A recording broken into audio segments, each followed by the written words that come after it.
कल्याण लोकसभा आणि भिवंडी लोकसभेसाठी 15 तारखेला देशाचे प्रधानमंत्री नरेंद्र मोदी साहेब या ठाणे जिल्ह्यामध्ये येत आहेत। भिवंडी लोकसभेमध्ये जी आहे त्यांची सभा आयोजित केली गेलेली आहे आणि त्या आयोजनासाठी या ठिकाणी सर्व पक्षीय पदाधिकारी, नेते, कार्यकर्ते उपस्थित होते। त्या सभेचं नियोजन चांगलं झालं पाहिजे त्यासाठी नियोजनाची बैठक केलेली होती आणि चांगल्या प्रकारे नियोजन जे आहे झालेलं आहे। 15 तारखेला वर्टेक्स ग्राउंड, कल्याण वेस्ट, भिवंडी लोकसभा अशी पंतप्रधानांची सभा होणार आहे।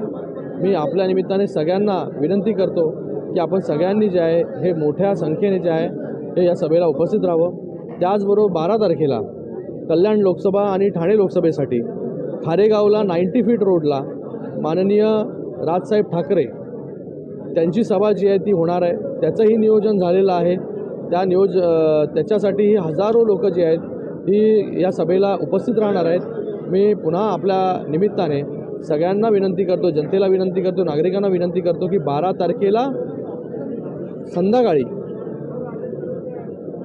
5 वाजता जे आहे हे आपण 90 फीट रोड, खारेगाव,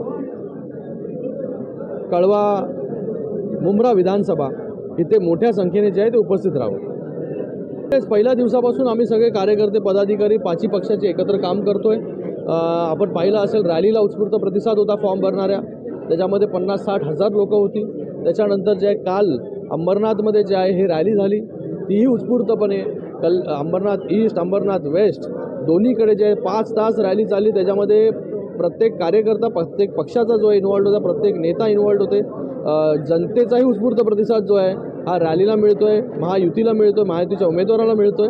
तर याच्या पुढे देखील असेच उत्स्फूर्तपणे जे आहे हे रॅली, सभा या होत राहतील आणि या कल्याण लोकसभेमध्ये जे आहे ही कल्याण लोकसभेची जागा एका विक्रमी मताधिक्याने निवडून येईल।